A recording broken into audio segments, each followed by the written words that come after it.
நடிகர் அர்ஜுன் மகள் ஐஸ்வர்யாக்கும் தம்பி ரம்யா மகன் உமாபதிக்கும் திருமணம் நடந்து 4 நாட்களான நிலையில் இன்னைக்கு செய்தியாளர்களை சந்தித்து பேசியிருக்காங்க. அந்த மீட்டிங்கில் அவங்க என்ன பேசியிருக்காங்க அப்படிங்கிற முழு தகவலையும் இப்போ இந்த வீடியோவில் பார்க்கலாம். நடிகர் அர்ஜுன் அவர்கள் பேசும்போது, என்னுடைய மகளுக்கு திருமணம் நடந்ததுன்னு நினச்சி எனக்கு ரொம்பவும் சந்தோஷமா இருக்கு. அந்த சந்தோஷத்தை வார்த்தையால் சொல்ல முடியாது. இது என்னுடைய வாழ்க்கையில் மறக்க முடியாத நாள். என் மகள் வாழ்க்கையில் அடுத்த கட்டத்துக்கு செல்றதை பார்க்கும்போது எனக்கு பெருமையாகவும் இருக்கு.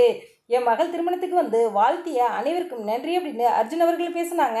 அதன் பிறகு ஐஸ்வர்யா அவங்க பேசும்போது, இந்த மகிழ்ச்சியான தருணத்தில் உங்கள் அனைவரையும் சந்திப்பதில் எனக்கு மிகவும் மகிழ்ச்சியாக இருக்குது. ஏனே நீங்கள் சின்ன வயசுலேருந்து பார்க்குறீங்க. நீங்கள் எல்லாருமே எனக்கு குடும்பம் மாதிரி தான். எனக்கு திருமணம் அப்படின்னு வரும்போது இது ஒரு புது அனுபவமாக இருக்குது. உங்களுடைய ஆசீர்வாதமும் அன்பும் எங்களுக்கு தேவை. அப்பாவுக்கும் ராமையா சாருக்கும் எப்படி ஆதரவு கொடுத்தீங்களோ அதே போல் எங்களுக்கு கொடுங்க அப்படின்னு ஐஸ்வர்யா பேசும்போது, அர்ஜுன் அவர்கள் ராமையா சார் கிடையாதுமா மாமா அப்படின்னு சொன்னாங்க. உடனே சிரிச்சுக்கிட்டு ஐஸ்வர்யா ஆமாம் ராமையா மாமா அப்படின்னு பேசினாங்க.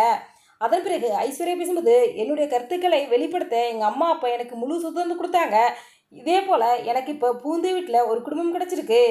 உமாபதி என்னுடைய நண்பர். என்னுடைய எல்லா விஷயத்துக்குமே உமாபதி எனக்கு ஆதரவு கொடுப்பாருன்னு எனக்கு நம்பிக்கை இருக்குது. உண்மையிலேயே நான் அதிர்ஷ்டசாலி தான் என ஐஸ்வர்யா அவங்க பேசினாங்க. இந்த வீடியோ எப்படி உங்களுடைய கருத்துக்களையும் கமெண்ட் பாக்ஸில் கமெண்ட் பண்ணுங்கள். இந்த வீடியோ உங்களுக்கு பிடிச்சிருந்தா லைக் பண்ணுங்கள், ஷேர் பண்ணுங்கள், கமெண்ட் பண்ணுங்கள். மறக்காமல் எங்கள் ரெடாபில் 2.0 சேனலில் சப்ஸ்கிரைப் பண்ணுங்கள். தேங்க்ஸ் ஃபார் வாட்சிங்.